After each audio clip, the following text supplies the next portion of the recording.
All right, thanks for joining us on this lovely June day in New York. We're glad you're here. This one I've really been looking forward to, as it's something we've been intensely focused on here at C42D, both on behalf of our clients and for our own marketing. Apologies for the reschedule. We try not to do that, but business called and we had to answer. Anyways, a quick note, C42D webinars cover a different marketing topic every quarter. Format is as follows. I will cover my prepared remarks for about 30 to 45 minutes. At the end, there will be time for questions. If you have a question at any time, you may type it into the Q&A box. A video of this webinar will be available on c42d.com by the end of the week. All right, great. So as I got into this one, I realized this is as much about editing as anything else, right? Creating better stories. So in the spirit of walking the talk, the first thing I took the hatchet to was the title of this webinar, because it was way too long and, it needs to be better, right? So this title definitely could be shorter, it could be more meaningful. Bam, there you go, telling better brand stories. And that's what we're talking about, folks. Primarily telling a better brand story on your website, which is, for us at least, is where the rubber hits the road for most of us. It's where most of your customers find you. Their first contact is with your brand. So how can we make that better? Let's dive into it. Okay, so getting into our agenda, we're going to start with why we pay attention to stories, why are stories so compelling, and what is clarity? What does clarity really mean? What is the heart of that?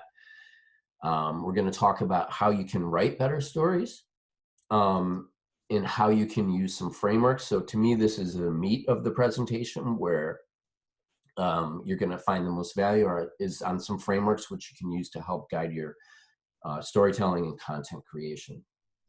Then we're going to touch briefly on editing your work and some ways you can edit to make things better, and some resources as well that can help you along your way. And then we'll sum everything up. All right, so let's get into it.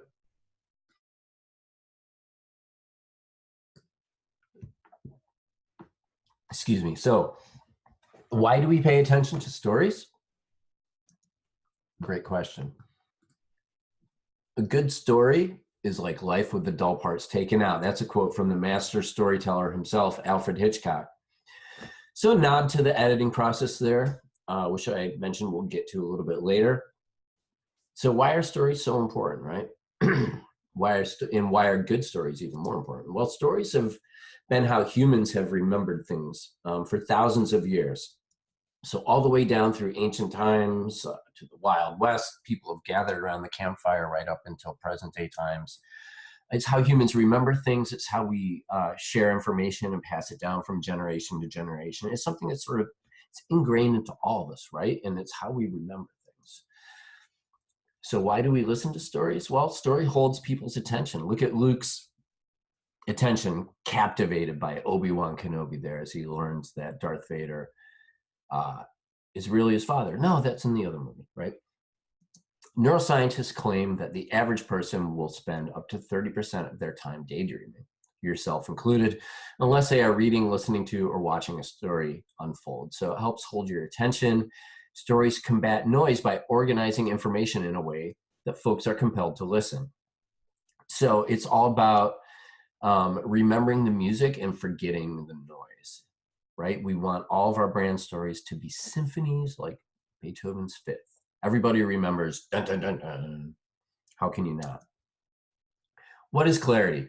Clarity, according to dictionary.com, is clearness or lucidity as to perception or understanding, a freedom from indistinctness or ambiguity. And that second line really hits home for me when it comes to how your business is positioned and how it's articulated on your website. So you always want to be distinct. You don't want to blend into everybody else who's out there who doesn't know how to write a good story. So a few more points on why clarity is important. It's the essence of branding, right, is to create simple messages that resonate with your customers.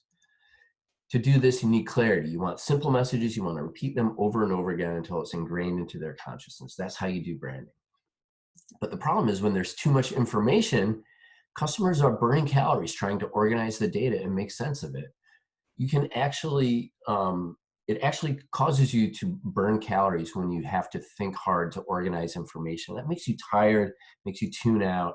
So cut out the noise, distill things down to what really matters. And speaking of cutting out the noise, here's an ad when Apple introduced the Lisa computer back in the early 1980s.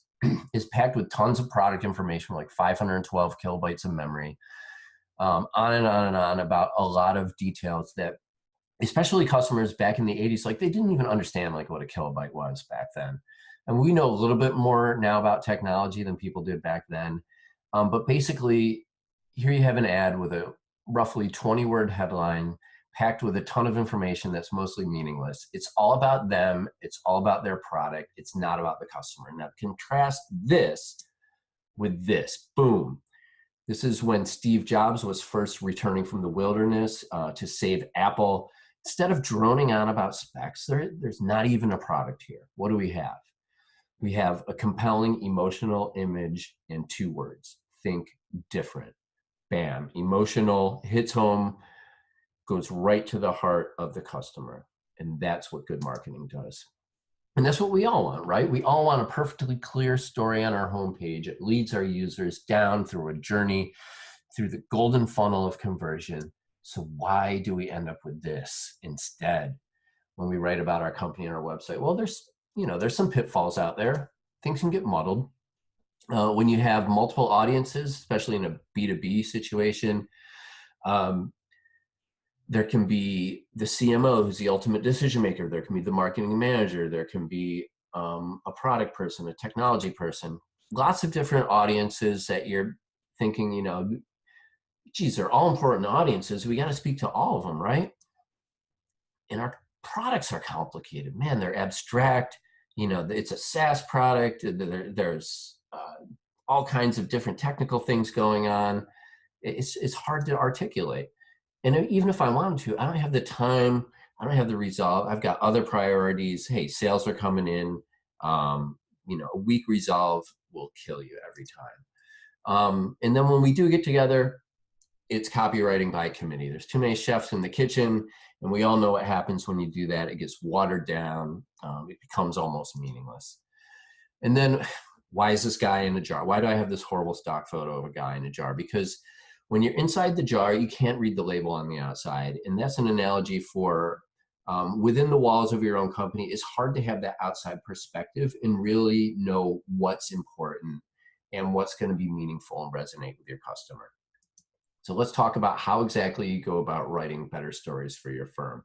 Well, first of all, start with these people. These are the only folks that matter. These are your customers. And ask yourself, what do you really know about them? Do you really know them?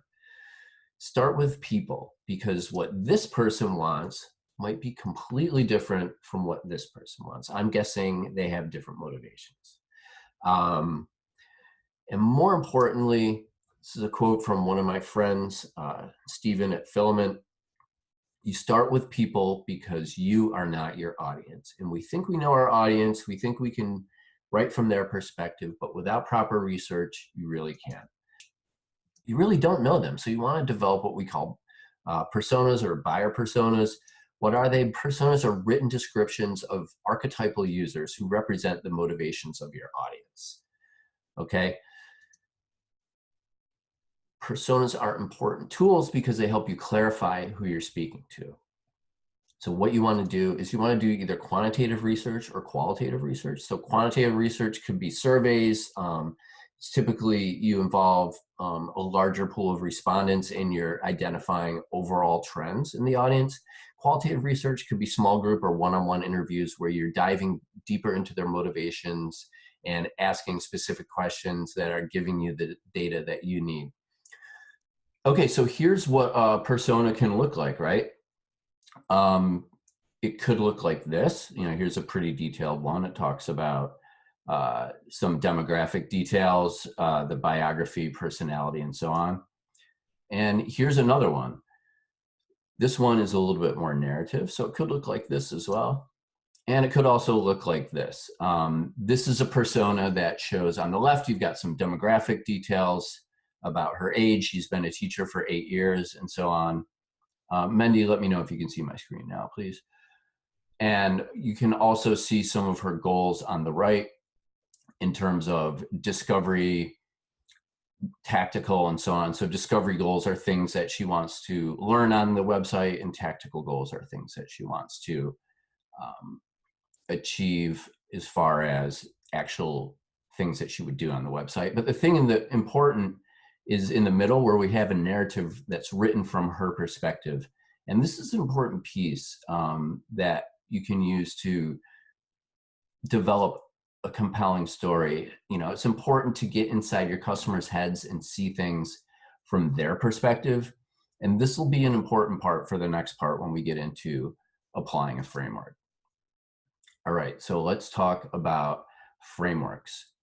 Frameworks give you the guardrails and structure for writing a better brand story and developing content. There's no one right framework. It's all a matter of preference and what works for you. So remember all those people that we develop personas for? Well, guess what? They don't care about your brand story. They do care about their own story, right? So always make your customer the hero and not your brand. That's the most important piece of advice I can give you, is people are not interested in hearing about you and you and you. They want to know about how you can help me. They have their own story, like, you know, is this product going to solve my problem? Am I going to get a promotion? Is my boss going to hate me for making a bad decision? And so on. These are the important questions you want to answer. So we use a framework that I found about a year ago called StoryBrand. It's great. It's developed by Donald Miller. You can read more about it, storybrand.com. But StoryBrand is a framework we use here at C42D to help crystallize our thinking and guide how we frame stories for clients. It's a 7-part framework that's used by scriptwriters, novelists, and other writers. The key to the framework is to make the customer the hero and not your brand. So let's look at it. Every good story starts with a character, right? The character is your customer, and the customer has a problem. The problem is most likely it's internal, right? It's some kind of pain they're feeling. And the problem a lot of companies make is they try to sell a solution to an external problem. So if you've ever seen the Mayhem commercials for Allstate, then you know exactly what I mean. They weren't selling insurance. They were selling protection from the internal pain that sudden disasters can cause. The next step is the character meets a guide. The guide is your brand. This is where you come into the story, right? You position your brand as the guide who's going to provide the character with a plan. The plan is the roadmap for solving their problem. And then what do you do next? You call them to action. Okay, you're going to take action on your problem, which will result in either success or failure. So here's a real world example from Star Wars. Think about Luke. Luke is the main hero or character of the story. He has a problem. Evil Empire, they're bad. Am I a Jedi? I don't know. It's this deep internal problem. He meets a guy named Obi-Wan Kenobi who's been there. He understands. He has empathy. He also has authority. He has experience. He's a Jedi, and he knows what to do. He has a plan, and his plan is to tell Luke to use the Force. You have what it takes. You can do it. Calls him to action. Luke, go defeat the evil Empire, which will result in either Luke destroys the Death Star or the rebellion is crushed. No more sequels. End of the trilogy, etc. So that's a really simple example of how this whole storytelling framework can come together. And I know what you're thinking. Yeah, Dave, but my brand story is more complicated than that. Come on. Well, we've got a solution for that. And the solution is to have an umbrella brand story. So this is at the highest level, what your brand does and who you do it for, etc. And underneath that, each one of these is going to be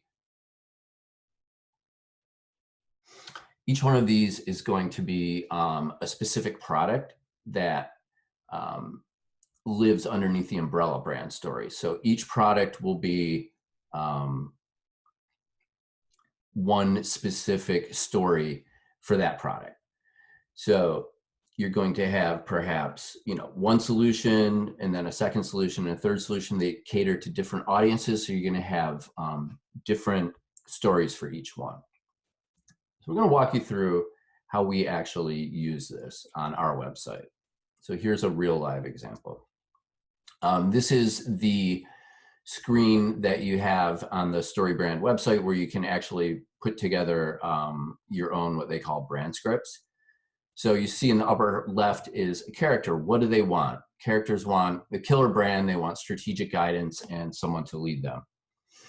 A character has a problem. The problem is it could be complacency or competition. We don't communicate clearly who we are and what we do. The website's a mess. We've outgrown it. We've added onto it so many times that it doesn't make sense. So we thought about our customers and what are some of the real problems that they face and how does it make them feel? It makes them feel anxious and frustrated, impatient. They're in a hurry, but they're also kind of excited about the future. And why is this plain wrong? Philosophically, nobody should have to lose sleep over this. Then we positioned ourselves as the guide. The guide is the person who has the plan for how to solve your problem. So many of our customers have struggled with telling a simple and clear brand story, and we understand this. We have authority. We've worked with these notable customers. We have years of experience, and we have a simple plan. We analyze your business and your audience. We create a winning brand strategy. Based on the strategy, we quickly build and launch your new brand. And then there's always call to action. So let's talk. Get to know us.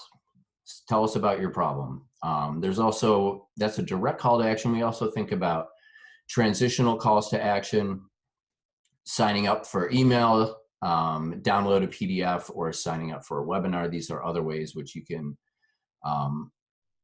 reach out to us and get connected and hopefully eventually become a customer. And the end result, of course, is going to end in a success. You've got clarity. Your messages are understood. You've got the next round of funding. Love the new brand. Love the new website. The boss loves you. Competition's jealous. Sales increase. And it helps you avoid the failure. If you did nothing where the boss is mad at you, you got beat by the competition, didn't get funded, out of business, the end. And this bottom right section here, character transformation. So this is an important piece. And that's why I love to develop these for every client that we work with, because we really think about, how is the person before they encounter our brand? They're worried and frustrated. They're feeling pressure. They're uncertain how to fix it. They're a little bit fed up. And we're going to transform them into a winning brand, funded. They're growing. They're killing it. But in all seriousness, thinking about how you want people to transform as a result of working with your brand is really important, and it helps guide a lot of the content that you put together for them. So here's a real live example from our website. And this is our homepage. Hopefully you've seen this before. So I'm going to read this real quick. We understand the pressure you feel to deliver results, competition, a new round of funding, rapid growth. It can all lead to sleepless nights. Nobody should have to live like that. That's why we created a bulletproof strategic process based on years of experience. We'll build an engaging and clear brand story that is easy for your customers to understand and then apply it across the board so you can stay focused on what you're best at and get more Z's. Contact us today and let's crush the future together. So let's look at this. Do you see the framework? That's what I'd like to ask. Well, here it is. We've got a character. Character is the client. Character has a problem. Sleepless nights. And why is it just plain wrong? Because nobody should have to live like that. Character meets a guide. The guide is us. We have empathy. We understand the pressure that you feel. We also have authority. We've done this for years. We have years of experience. So the guide has credentials and the guide has a plan. We're going to build an engaging and clear brand story that's easy for your customers to understand. Going to call you to action. Contact us. Let us help you, which will result in the success. You stay focused, crush the future, become a unicorn. It's a happy ending. Great story, right? So that's how StoryBrand works, and that's one framework you can use. Another framework is called the buyer's journey. Buyer's journey is by HubSpot. HubSpot, it probably existed before them, but they've really pushed it a lot in a lot of their content. And it's a process that buyers go through to become aware of, consider, and evaluate, and ultimately decide to purchase a new product or service. So here's how it works. The first stage is awareness. So it's when you're aware you have a problem. That's when buyers identify the challenge or the opportunity that they're trying to pursue. They also decide whether or not this is going to become a priority. So to understand customers in the awareness phase, you might want to ask some of these questions below. How do buyers describe their goals or challenges? What are some of the consequences of inaction? Answers to those questions will help inform some of the messages that you want to communicate to people when they're first becoming aware that they have a problem. The second phase of the journey is the consideration phase. That's when they're considering how to solve their problem. They've clearly defined that they have a problem, or if you will, a challenge, and they're committed to taking action on it. And here's where they're evaluating different approaches. They're exploring, they're looking for different methods to try and solve this. So again, there's some questions there that you can ask to think about how they're considering how to solve their problem. Final phase is decision. So decision, they've already decided on they're going to pursue a solution for this. And this is when you want to ask questions like, what criteria are they looking for to evaluate the available offerings? So put together a list of what that criteria is. That can inform some of the content that you'd like to create. Other questions there, like when they investigate your offering, what do they like about it compared to alternatives? So how do you compare the competition? What concerns or objections might they have, and how can you answer them? All good things to think about. Buyer's journey could also look like this. So this is a diagram or an infographic, if you will, of what a buyer's journey could look like. And essentially, it's the same thing. So from left to right, it's that awareness, consideration, and decision phases. And the emotional experience is your y-axis. So you can see that it's going up and down based on what they're doing on your website. So some people go as far as to build this. If you're interested in building a buyer's journey, there's lots of great resources out there. We'll point you to some of them at the end. Okay, so here's a hypothetical example. What you're looking at here is the buyer's journey across the top from left to right. And below we have identified personas for each step. In this example, there's two main B2B customers, agencies and brands, right? Within each customer segment, there's individual personas. In this example, we're focusing on the agency personas, which includes a media person, somebody who's in analytics, the tech guy, and the agency executive. And note the executive, who's usually the ultimate decision maker, is over on the right side in the decision phase. So now that you see we've got these three personas, what we've put underneath each one is some needs and some wants. So these are taken right from the personas that we developed earlier. So ideally, you created three personas here, and you've identified what they're looking for, really in relation to what you provide them. So in this case, this would be the media person, the analytics person, the technology person. They need to have superior technology. They want seamless integrations. They want innovative technology as well, efficiency, a great product interface, and the ability to optimize campaigns. So this would be from a hypothetical like ad tech product. In the consideration phase, this is where they're evaluating solutions. So here they want to know a little bit more. They want to know about what features does the product have? What does it look like, right? How easy is it to launch? How easy is it to integrate with what we've already got going on? I want to know about the reporting. So here, they're looking to find out a little bit more detail about this product that you're offering. And finally, the decision maker, the executive, he's looking for things, or she's looking for things that are a little bit more high level. So they need proof that the product provides top tier value and protection for the brand. They need assurance that they're going to have account service. They need evidence that they're going to get operational efficiency. So again, the executives, they're concerned with more bigger picture goals like being efficient, having good account service, providing top tier value, and so on. So then what we do in the next step is we think about what content that each area of the website could in relation to each phase of the buyer's journey. So for the awareness phase, some content blocks that could speak to that could be the homepage hero, other hero sections on other pages, product descriptions, blog posts, even white papers can help make people aware that there's a problem that they're experiencing. And the goal here is to show that you understand their issues and inspire them. So again, we're keeping this all about the customer and how we understand them.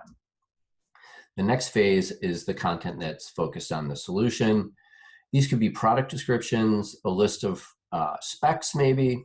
Again, in this example, it's let's think of it as like a SaaS company or a product company, but this would be specific if you were a service company. You could talk about the various services that you offer and drill down a little bit deeper into how that provides a solution for them. Other things that might indicate a solution are testimonial quotes, happy customers that have had their problem solved by you. And again, the blog posts and white papers. Case studies as well are great for focusing on solutions. The key is to show that you can solve their issues and you have done so for others. The next phase is the decision phase, and this is the content that answers questions about the product specifically. So there's a lot of content areas that can speak to this. Again, there is some overlap. There's hero sections, the testimonial quotes as well, case studies, blog posts. And you can also see on the right, the other areas of your marketing could be sales materials, could be pitch decks, could be closing tools. These are the things that you want to speak to that executive. And the key is to inform them about the specific details and even more importantly, reassure them that they're making a good decision. Okay, so again, 3 different phases, different types of content, all with different goals. And remember, keep your message all about these folks. All right, getting into our next section, editing your work. So maybe you've already have the content or you've just wrote something that you feel is pretty decent, now you need to edit it. So let's explore that. This is one of my favorite quotes about editing. There is no great writing, only great rewriting. So what he's saying there is your first draft is going to be, it's going to be decent, but really the magic happens when you come back and when you edit it. And we'll give you some tips on how to do that. So first off, just write a draft, okay? It all begins and ends with getting stuff down on paper or on the screen. The most important step is just get something down as fast as you can because you cannot edit content that doesn't exist. If you get hung up on making it perfect, it's just not going to happen. Get something started. That will help you unlock the story for you that you can then edit it and get it into shape. And you can see our writer here. Oh, he's wrote a better tagline there. And once you have a solid draft together, this is something I always want to do, which is let it sit for a while, right? So, put it aside, close the file, put it in the drawer, let it sit for at least 3 days if we're talking about, some business or marketing. And like fine wine, the longer you let it sit, the better your perspective is going to be when you go back to it. And you will find that when you come back to this writing after you've let it sit for a while, that the little invisible elves have gone in there and they have changed things around, and you couldn't believe how they took your great writing and suddenly made it terrible because it's so obvious to you now what was not obvious before. So I'm being a little coy there, but you know what I mean. So here's an example of sprucing up a mission statement. Now, this isn't bad to begin with, but I thought it could be better. Our mission is to build a clinical-grade artificial intelligence that will revolutionize the diagnosis and treatment of cancer. We are bringing together the world's leading experts in computational pathology, clinical practice, and artificial intelligence who are committed to fulfilling this mission and improving patient care. Kind of typical mission statement. I thought it could be, maybe a little more emotional, maybe a little less text speak. Computational pathology should really never be in your mission statement, at least in my opinion. Maybe you want it in yours, but I certainly don't. So here's the rewrite. Cancer is a killer. Nice emotional hook there. Nothing short of a revolution in diagnosis and treatment will change this. By uniting the world's leading experts in AI and medicine, we're building a clinical grade intelligence to save and improve patient lives. That's our mission. So nice, concise. We eliminated some of the tech speak, gave it a little more of an emotional hook. And to me, that feels a little bit more like a mission I wanna be on. Okay, let's look at another one, product description. So here's another example of a product description. Falls flat due to the overuse of a certain word. Budget, budget, budget, budget, budget. To me, this falls really flat. I don't think anyone's gonna be inspired by this or necessarily feel like it resonates with them. So we took an edit to it. We made the headline a little bit more clever and memorable. Workflows that control cash flow. We all want to be more profitable. So let's start out thinking about the customer, right? Yes, I want to be more profitable. Stay under budget and boost your bottom line with restricted ordering if a product reaches spending limits. Without sign off, nothing goes over. Pinpoint how accurate spend compares to budget and detailed reports available with a click of a button. It's that simple. So better headline, we broke up the monotony with 3 paragraphs of varying length, which is a great way. That's called pacing. Varying the pace of what you write can add interest and keep people from falling asleep. And we only use the word budget twice. So a nice rewrite there. So a couple more content writing tips for you self-starters out there. First off, write in the second person. So second person means things like, we understand your needs and you value results, and so do we. So again, you're taking the customer focus and you're focusing on them by writing in the second person. Position your persona or your customer as the main character in a story. We talked about that before. Frame your brand as the solution or guide to solving the character's problems. Craft content to speak to the specific needs and wants. And you can do that by putting together the framework like the buyer's journey. Keep it simple. Shorter is better. We all know that people scan these days. They don't necessarily read, so you want things to be broken up into digestible chunks. Avoid industry speak. Talk like a real person. Talk like a person talking to another person, and don't use things like computational pathology. Don't be afraid to imply the consequences of inaction. So this is where I was talking before about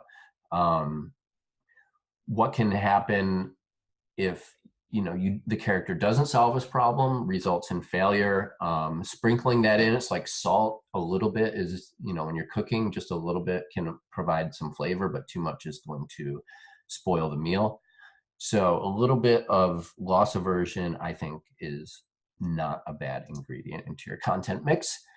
And finally, consider that certain content works better at certain stages of the buyer's journey. For example, case studies are more appropriate for personas in the decision phase.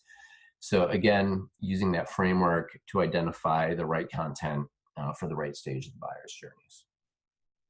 All right, let's get into some resources. So you don't have to go it alone. There's tons of resources out there. I'm gonna highlight a couple. So first of all, StoryBrand, storybrand.com. There's a book, there's a website, there's a whole course you can get. It's great, helped us a lot, and StoryBrand's a great tool. If you're more into reading books, these are 4 books that I've read that I think are great. So starting on the top left, Stephen King wrote a great book about writing.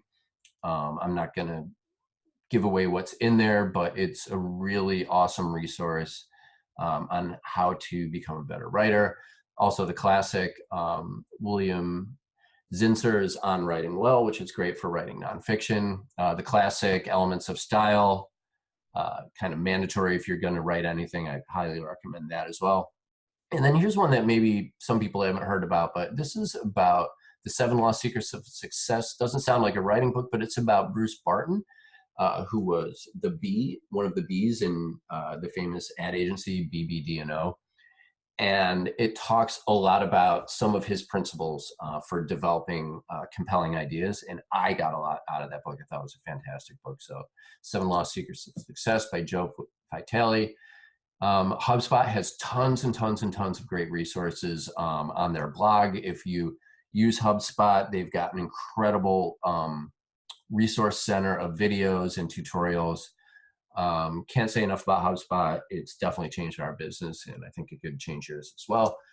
And if you can't afford to hire an editor, Grammarly is your virtual editor. This is fantastic. They have a free version. We bought the commercial package. It was only like $100 something bucks a year or something like that. But this is fantastic. It highlights grammar and makes suggestions on everything from spelling to dangling participles to squinting modifiers and everything else that you have no idea what it is, but you know, if you fix it, it'll make for better copy. And of course, our friends at Filament with the UXDesignMasterclass.com. If you want to take a deep dive into doing user research, understanding, creating a journey map and creating buyer personas, that is a fantastic resource. And I don't think you have to be a designer to get a lot out of it. All right, let's sum it up. Again, apologize for the technical difficulties. My advice to those of you who are giving webinars is try and share your screen when you start out, but we'll fix it in the editing, and we'll have a full video up on the website later this week, hopefully. And as they say, fix it in post. All right, so summing it up. Stories have held people's attention for thousands of years. They still do. They're powerful tools. They organize information and they eliminate noise. Distill down to the most important elements of your brand story to keep it clear. B2B buyers, complicated tech products, lack of resolve can lead to snarled stories and too much information, so be aware of some of the pitfalls. Start with people, create buyer personas, and get to understand your customers before you do anything. Use a framework to add structure. Make your customer the hero in the story, and your brand is the guide that leads them to success. Don't talk about you. No. Talk about them. And get a first draft down as fast as possible. Let it sit for a while, then edit it, and take advantage of all those resources. Don't go it alone. Use them. They're there to help. All right, so we're going to get into some Q&A if there are any, if anyone's still even here. Coming up next, ideology, the missing ingredient in your content gumbo. At C42D, we like to deliver these webinars once a quarter. And next quarter, we're going to examine how having a strong ideology is the Tabasco that adds flavor and interest to your marketing messages, blog posts, and other content. Join us and work up a Cajun-style appetite for polarizing content all before lunch. This must-see webinar takes place on Tuesday, September 17th, 2019 at 11 a.m. Eastern, and I guarantee I'll share my screen this time. To register, visit c42d.com/blog and look for the sign-up link, which will be up there by the end of the week. In case you missed anything, we'll have a copy of this webinar along with a transcript up on c42d.com, again, by the end of the week. Also, lots of great content there, so check out our blog. And you can read more awesome thought leadership, our Subway Startup series, and some other great articles we published recently. All right, so getting into some Q&A. If anyone has any questions, type them into the question box. Let me see what we have here. Susan asks, which framework is better? Is better, StoryBrand or the HubSpot one? Okay, so I think you can use both. I think it's sort of like flavors of ice cream, like which one is the personal preference. To me, I like to use StoryBrand to think about the overall brand narrative that we're trying to put together at the highest level. And I also like to think of the HubSpot buyer's journey for crafting more targeted specific messages and making sure they're in the right place on the website. So yeah, I hope that helps. Let's see, no. Can you explain the story? Ari asked, can you explain the StoryBrand, master brand framework and how you handle a more complicated story? You went a little fast. I didn't totally get it. Oh, okay. So I think you're thinking of that slide where we had the master brand story at top and the three below it. So you start with the master brand story. So at its most basic level, who's your customer? What is their problem, and so on. And then think about a specific product. So let me think of an example. So for example, Microsoft has an overall overarching brand story that they're telling to their customers, but specific products like Microsoft Word um, potentially has a different customer than Excel, right? Excel could be for your CFOs, for your accountants, for your controllers, and Word could be more for just executives in general. So you'd want to write a separate story for each product, and then use that specific brand story or brand script, if you will, to drive how you develop marketing for that product. And marketing could be landing pages, could be one sheets, could be how you describe the product in a sales situation, and so on. So hope that helped. Okay, not seeing any more questions. So thank you all for joining. Again, this will be up on our website by the end of the week, and appreciate it. And we'll see you again at another event soon. Thanks.